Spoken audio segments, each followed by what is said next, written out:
They say nothing is more addictive than the past. Hey guys, what's up? And last night I saw Reminiscence, so let's review it.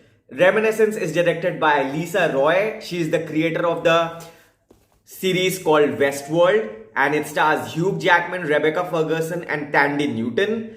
Let's start the review, but before starting the review, I would be really glad if you please subscribe to my channel, because I really want to grow in this YouTube space and I really want to build a space where all the movie buffs and all the movie lovers can come and discuss and talk about cinema. So I really want to give my audience this space. So please support us and subscribe to our channel. Thank you. Let's start. So the story is revealing from the trailer itself. You know what the trailer has portrayed. The story is same. It does not deviate from it. And as it is a suspense thriller and like a mystery along with sci-fi elements attached to it, I don't want to give any spoilers, but I just want to summarize Reminiscence story in one line. Ki if you love someone, and they leave, they disappear without giving any reasons, without giving any answers, so what you will do? Definitely you will connect the dots and you will try to find answers. But instead of going forward, the character of this movie try to go backward, and they go backward how? By taking the help of this reminiscence machine, and they try to find answers in their memory or into the things which they missed out last time. So this is the basic plot of the movie. Let's talk about the negatives. So first of all, this movie is a slow burn. At some point of time, it do feels drag, it do feels slow. Some characters in the trailer which was shown, they don't have a very larger part. Like Daniel Wu's character, I thought he would have a larger part, but he does not have a very large part. And this movie will not appeal to everyone. I know I have seen IMDb reviews, the user reviews, and people have mixed opinion about that. And while watching the movie, I too feel that because of the slow pacing and because of the inconsistent screenplay, yes, this movie does not have a smooth flow screenplay. It is inconsistent. It breaks in between. It is like the movie is divided into chapter 1, chapter 2, chapter 3. So as the screenplay feels break at some point of time at some regular intervals, so does the audience interest breaks, and they too breaks in between the movie. Yes, it does not have a smooth flow.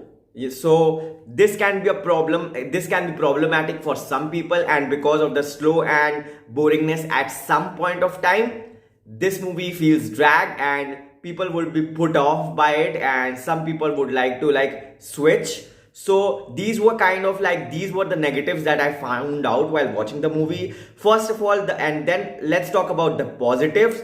Though this movie has some drag and some boring portion or some slow portion, but it is worth the wait. Yes, it is worth the wait. And it whenever character building takes place, it takes time. That's why these movies get little bit slow. So it's high on character building and it takes time, but it is definitely worth the wait. Talking about actors, Hugh Jackman is awesome as always. I'm really Hugh Jackman fan, and I love X-Men. I have watched all the X-Men. I'm an X-Men diehard fan. I've been following X-Men since X-Men Evolution used to came on Cartoon Network, remember? So Hugh Jackman as awesome. He's awesome in his role. Rebecca Ferguson, she's looking stunning. She's looking really beautiful.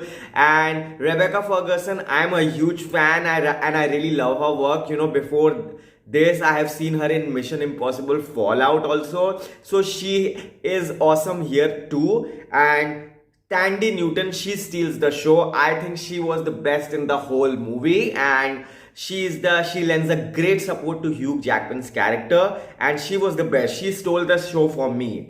Talking about this movie has great production design. Shout out to Howard Cummings, because the production design of the movie is so awesome. They show a lot of places, be it the city submerged in water, or be it there are different places, where the rich stay, where the rags stay, where the where the working places, where the industry places. So they have different locations according to people, according to people, segmenting people at various locations. So some people live in the water only, like an island. They have built a house, and there's a different kind of location. So production design is really awesome, and it does justice with the theme of the movie. You will understand what I am talking about. Like, they have segmented people according to their occupation and all.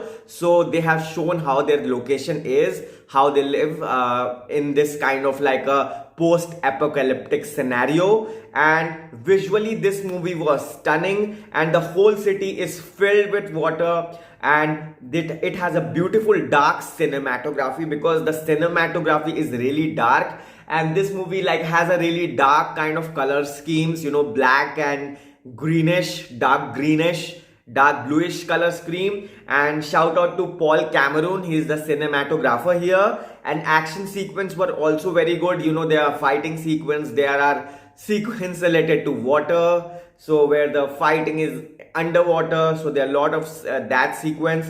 Dialogue were really to the core, and they were hard hitting. The dialogues are worth noting down and using on occasions. And heavy dialogues on memory, past, life, philosophy, human behavior. It's just beautiful. And Reminiscence, the machine itself, is the concept looks believable. People like to live their good memories. So Reminiscence as a machine, it gives you an opportunity to go back in time and relive that same memory again and again. And that's what the character of this movie do.